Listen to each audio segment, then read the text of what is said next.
আসসালামু আলাইকুম রহমতুল্লাহ। আমি আরাফাত।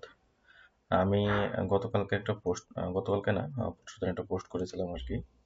একটা স্ক্রিনশট দিয়েছিলাম, ডলার স্ক্রিনশট। আর বলেছিলাম যে এই লাইভ প্রজেক্ট কীভাবে শেষ করলাম, তা যদি ভিডিও পেতে চান তাহলে ইয়েস কমেন্ট করেন। তো অনেকে আপনারা এখানে কমেন্ট করেছিলেন আর কি।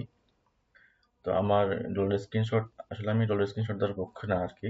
তো তারপরে দিয়েছি আর কি। কিন্তু আমি দেখাতে চেয়েছি যে আর কি যে আমি কাজটা কিভাবে করলাম। আসলে অনেকেই ডলার স্ক্রিনশট দেয়, কিন্তু আমি সেটার পক্ষপাতিত্ব না আসলে। হ্যাঁ, তো কারণ ওনাকে সেটা বলে যে কেউ না কেউ মোটিভেট করতে চায়, যে ডলার স্ক্রিনশট দেখলে তারা মোটিভেট হবে, কাজ করার অনুপ্রেরণা পাবে। তো আমি পুরোপুরি একমত না এটার সাথে। তো আপনার যদি সেটা স্ক্রিনশট পাশাপাশি যদি আপনার প্রজেক্ট কিভাবে করলেন সেটা যদি দেখান স্টুডেন্টদেরকে, ছোট ভাই ব্রাদারদেরকে যারা কাজ করতেছে এবং কাজ শুরু করতেছে আর কি, প্ল্যাটফর্মে কাজ পাচ্ছে না, হয়তো তারা উপকৃত হবে। এই বিষয়টার সঙ্গে আমি পুরোপুরি একমত না। ডলার স্ক্রিনশট দিলে যে তারা মোটিভেটেড হবে। আর আমার একটু ঠান্ডা লেগেছে আর কি, এজন্য কোনটা একটু বসে আছে। হুম। তো যাই হোক, এটা আমার একটা প্রজেক্ট ছিল, ক্লায়েন্টের লাইভ প্রজেক্ট। তো এই ক্লায়েন্টের সাথে আমি এর আগেও কাজ করেছি একটা প্রজেক্টে, তাদের মেইন ওয়েবসাইটে। এবং এটা হচ্ছে তাদের সাবডোমেইন আর কি। তো এটার প্রজেক্ট প্রাইস ছিল হচ্ছে $250। তো সেক্ষেত্রে আমাকে এখানে করতে হবে Facebook communication API set up করতে হবে, স্ন্যাপচ্যাট এবং গুগল অ্যাডস কমিউনিকেশন ট্র্যাকিং। অনেকে মনে করতে পারে যে ভাই এত কম বাজেটে কাজ করতেছেন, আসলে কম বাজেট না এটা। ওদের যে মেন ওয়েবসাইট আমি কাজ করেছিলাম আগে, সেটাতে 800 সার্চ করেছিলাম এর আগে আর কি। তারা আবার সেকেন্ড টাইম আমাকে নক দিল যে আমাদের একটা সাবডোমেইন আছে, এটাকে তুমি একটা ক্যালেন্ডার ফর্ম আছে, এটা তুমি একটু ট্র্যাক করে দাও আর কি, 3টা প্ল্যাটফর্মের জন্য আর কি। তো সেই জন্য আমি এদেরকে বেশি চার্জ করিনি আর কি।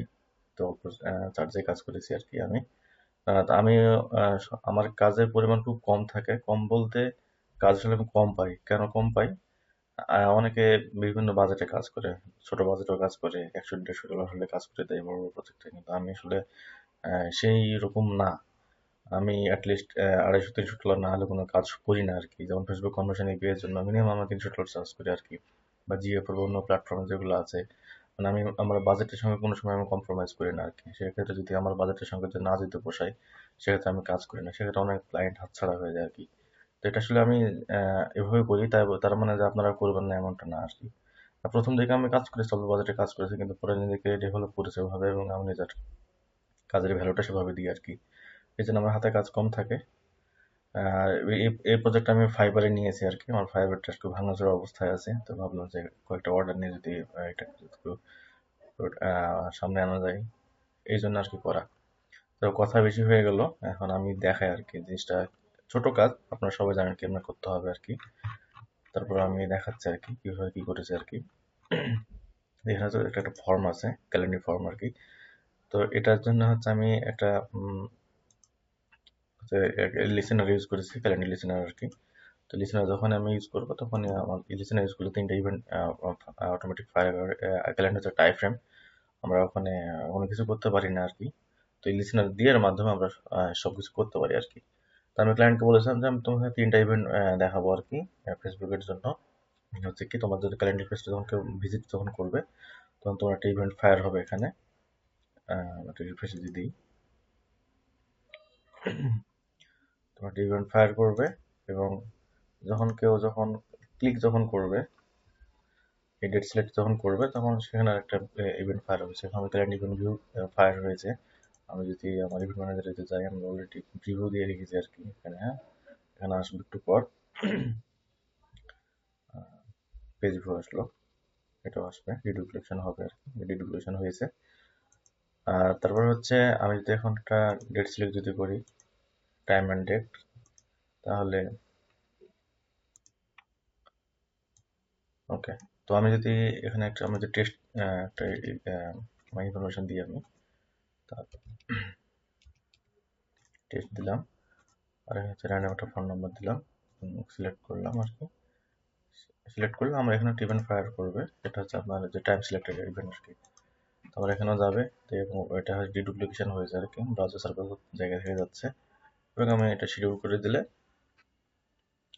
তখন আমার আরেকটা ইভেন্ট ফায়ার হবে ফাইনালি আর কি। এটা হচ্ছে যে ক্যালেন্ডার ইভেন্ট শিডিউল আর কি।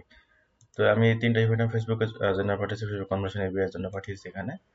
আর আর স্ন্যাপচ্যাটের জন্য আমি শুধু এই ইভেন্টটা পাঠিয়েছি, যখন কোনো কাস্টমার যখন আসবে এবং ক্লায়েন্ট ফর্ম যখন ভিজিট করে যখন ফাইনাল যখন ইয়েটা করবে আর কি, তখন এই ইভেন্টটা ফায়ার হবে, এবং এটাকে গুগল অ্যাডস কনভার্সন ট্র্যাকিং এর জন্য আর কি করেছে আর কি। তো এর ইজি কাজ, আপনারা সবাই করতে পারবেন। এই ইভেন্ট লিস্টারটা ওয়াল পেজে বসিয়ে দিলেই, মানে ওয়াল পেজে বসিয়ে দিলে আর কি আপনার ইভেন্টগুলো অটোমেটিক চলে আসবে আর কি। তো এটা ছিল মূলত কাজ। তো আমি আবারও বলতেছি, আমি ডলার স্ক্রিনশটের একদম বিপক্ষে। আর আপনি যদি মনে করেন যে ডলার স্ক্রিনশট দিয়ে মোটিভেটেড করতেছে সবাইকে, আমি বুঝি না এটা কেমনে মোটিভেটেড হয়, না আদৌ আপনার শো অফ করেন, এটা আমি বিষয়টা পরিষ্কার না। আপনি এক কাজ করতে পারেন, আপনি যদি কোনো একটা স্ক্রিনশট দিলেন ঠিক আছে, কোনো প্রজেক্ট পাইলেন সেটা আপনি যদি দেখাতে পারেন ভাই ব্রাদারকে, তারাও উপকৃত হয় যে কিভাবে প্রজেক্টটা করলেন আপনি। আর এখানে একটা সমস্যা আছে যে অনেকে লাইভ প্রজেক্ট দেখাতে চায় না, কারণ অনেকে এখানে আমার তিক্ত অভিজ্ঞতা রয়েছে এর আগে, যে আমি একটা বেশ কয়েকটা লাইভ প্রজেক্ট দেখিয়েছিলাম কেন কি করি না করি, তখন কয়েকজন সে ওয়েবসাইটে ইউআরএল ধরে ক্লায়েন্টটাকে নক দেয়, এবং একটা বাজে অভিজ্ঞতা হয়েছিল আর কি। তো এখানে কিছু বদমাইশ আছে ইন্ডাস্ট্রিতে, আমার আরো জনকে ক্লায়েন্টকে ছিনিয়ে নেওয়ার চেষ্টা করে আর কি। এটা আসলে কোনোভাবে সম্ভব না। আপনি লয়াল থাকবেন, আপনি আপনার চেষ্টা করে যাবেন, এভাবে চুরি করে আসলে বিশ্বটা আগানো যায় না আর কি। তো আজকের ভিডিওটি এই পর্যন্তই। নেক্সট যদি অন্য কোনো প্রজেক্ট যদি আসে, কমপ্লিট কোনো প্রজেক্ট, সেক্ষেত্রে আপনাদেরকে ভিডিও করে দেখাবো আর কি। তো আপনার চ্যানেল ফেসবুক পেজটি ফলো করে রাখতে পারেন পরবর্তী কোনো আপডেট পেলে। তো আজকের ভিডিওটি এই পর্যন্ত। ধন্যবাদ সবাইকে। আল্লাহ হাফেজ।